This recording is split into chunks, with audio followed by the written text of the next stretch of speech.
Na kusalimia tena katika jina la Yesu Kristo. Karibu tena katika mafundisho yetu ya siku ya leo. Na leo hii nimekuandalia fundisho lingine ambalo kichwa kinasema, kwa nini Ukristo uliongezeka na kuenea haraka baada ya Yerusalemu kuanguka katika mwaka wa 70 AD. Kumbuka katika somo letu ambalo tulikuwa nalo, ambalo kichwa chake kilikuwa baada ya uasi wa Wayahudi, nini kilitokea?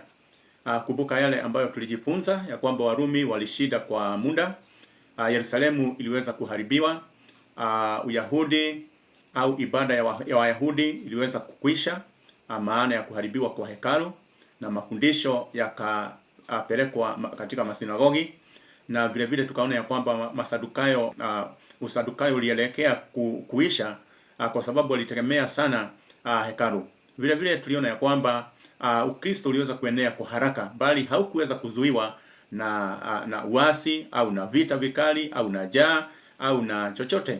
Manake jinsi mambo yalivyoharibika, watu walivyozidi kutawanyika katika mataifa jirani, ndivyo Ukristo ulivyozidi kuenea. Vile vile tukaona ya kwamba Judea au nchi ya Israeli ilibakia chini ya mamlaka ya Warumi. Kwa hivyo wakati huu tuangalie mada yetu ya siku ya leo, kwa nini Ukristo uliongezeka na kuenea kwa haraka baada ya Yerusalemu kuanguka hapo mwaka wa 70. Na tunaona ya kwamba watu wengi hudhani kwamba baada ya Yerusalemu kuanguka katika mwaka wa 70 AD na kubomolewa kwa hekalu la pili, pengine kugezuia kazi ya Mungu kuenea. Lakini tunaona kinyume cha mambo hayo yakitendeka. Baada ya maafa hayo, tunaona ya kwamba Ukristo uliendelea kuongezeka na kuenea kwa kasi katika mataifa mengi. Na vile vile tunaona ya kwamba hii inaonyesha ya kwamba kazi ya Mungu haiwezi ikasimamishwa na vita, haiwezi ikasimamishwa na mateso, haiwezi pia ikasimamishwa kwa sababu ya kuanguka kwa mji. Siku ya leo tuna hoja 9 ambazo tutaziangazia siku ya leo. Na hoja ya kwanza inasema, Wakristo walisambaratika na kupelekea injili kila mahali. Kwa hivyo tunaona ya kwamba baada ya mateso na vita, waumini wengi waliondoka Yerusalemu kwenda katika maeneo mbalimbali. Wengine walikwenda huko Antioch, wengine wakaenda Asia Minor, wengine wakaenda katika nchi ya Misri, wengine wakaenda Ugiriki, na wengine wakaenda Roma. Na kwa hivyo walipoenda hawakuenda kimya, bali walienda na injili. Katika kitabu cha Matendo ya Mitume sura ya 8 mstari wa 4, Biblia inasema kwamba basi wale waliotawanyika wakaenda huko na huko walihubiri neno. Kwa hivyo fundisho ambalo tunaweza kulipata kutoka mahala hapa, wakati mwingine kutawanyika si mwisho, ni njia ya Mungu ya kupeleka ujumbe mbali zaidi. Katika hoja yetu ya pili inasema, Ukristo haukufungwa na hekalu. Na tunaona ya kwamba Uyahudi ulihusishwa sana na hekalu ya Yerusalemu, lakini Ukristo ulifundisha kuwa Mungu haishi katika jengo tu.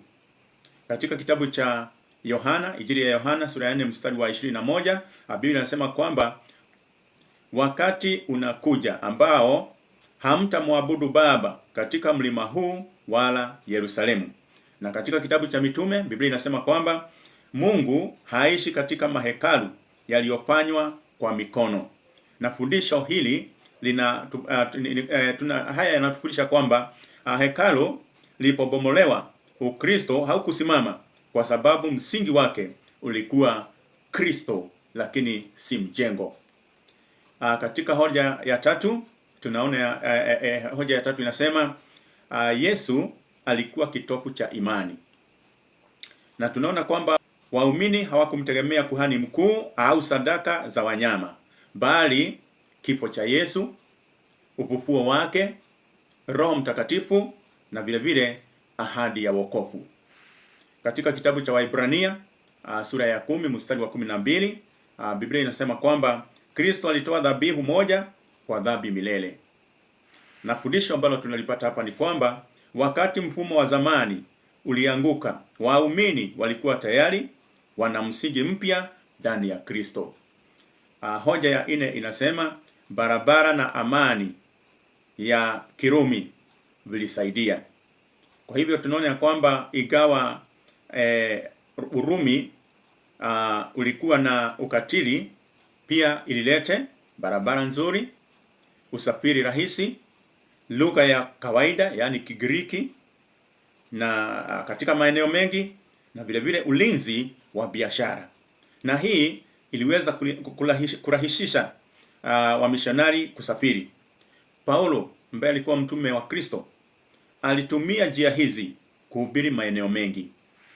Na fundisho ambalo tunalipata hapa ni kwamba Mungu anaweza kutumia hata mifumo ya dunia kueneza kazi yake.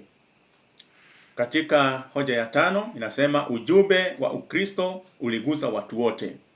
Ukristo ulitoa tumaini kwa maskini, kwa watumwa, kwa wanawake, kwa wageni na vile vile kwa mataifa yasiyo ya Wayahudi.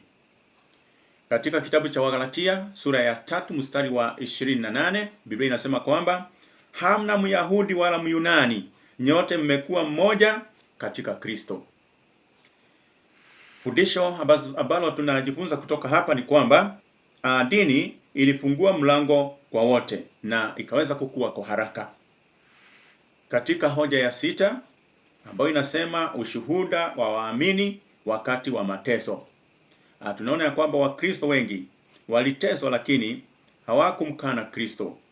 Ujasiri wao uliwavutia wengine, na watu waliona upendo wao, umoja wao, ujasiri wao na tumaini lao hata wakati wa kufa. Kwa hivyo fundisho ambalo tunalichapata hapa ni kwamba wakati mwingine damu ya mashahidi huwa mbegu ya kanisa. Katika hoja ya 7 inasema makanisa ya nyumbani yaliongezeka. Na tunaona ya kwamba kwa kuwa hawakuwa na majengo makubwa, walikutana nyumbani, vile vile walikutana vikundi, na vile vile wakakutana kwa siri wakati mwingine. Na hivyo kanisa lilikuwa rahisi kuanzishwa kila mji. Katika kitabu cha Warumi sura ya 16 mstari wa 5, Biblia inasema kwamba salimuni kanisa lililo nyumbani mwao. Fundisho ni kwamba kanisa si ukuta, bali kanisa ni watu. Katika hoja ya 8, Biblia hoja ya 8 inasema unabii ulipotimia, imani iliimarika. Tunaona ya kwamba Yesu alitabiri kuanguka kwa Yerusalemu. Ilipotokea, wengi waliona kuwa maneno yake ni kweli. Katika kitabu cha Luka, Injili ya Luka sura ya 21 mstari wa 6, Biblia inasema haitabaki jiwe juu ya jiwe. Fundisho ni kwamba kutimia kwa unabii kuliongeza imani ya waumini. Katika hoja ya 8, Biblia inasema hoja ya 8 inasema mafunzo kwa kanisa la leo. Moja, changamoto si mwisho wa huduma. Yaani mateso yanaweza kulete upanuzi. Pili, tusifunge Mungu kwenye jengo. Kanisa linaweza kukutana mahali popote. Vile vile 3, Injili ni ya watu wote. Kwa hivyo tusibague watu. Na 4, ushuhuda wa maisha hufuta wengi. Kwa hivyo inamaanisha tabia njema huhubiri kabla ya maneno. Na tunapo karibia kufika kikomo ni kwamba Yerusalemu ilipoanguka katika mwaka wa 70 AD, wengi walidhani kila kitu kimeisha. Lakini kumbe ulikuwa mwanzo wa kuenea kwa Injili duniani. Kwa hivyo kilichoanguka ni jiji, kilichoinuka ni kanisa. Kilichobomolewa ni hekalu, kilichoendelea ni mwili wa Kristo. Katika kitabu cha Mathayo sura ya 16 mstari wa 18, Biblia inasema kwamba nitalijenga kanisa langu, wala milango ya kuzimu haitalishinda. Kwa hivyo nakutakia kila laheri. Najua ya kwamba umeweza kujifunza mambo mengi. Umeweza kujifunza jinsi kanisa ilivyokuwa kwa kasi hata baada ya mateso, baada ya maafa, kanisa la Bwana liliendelea kukua. Kwa hayo na kutakia kila laheri. Mungu wetu akubariki na kutendee mema. Shalom.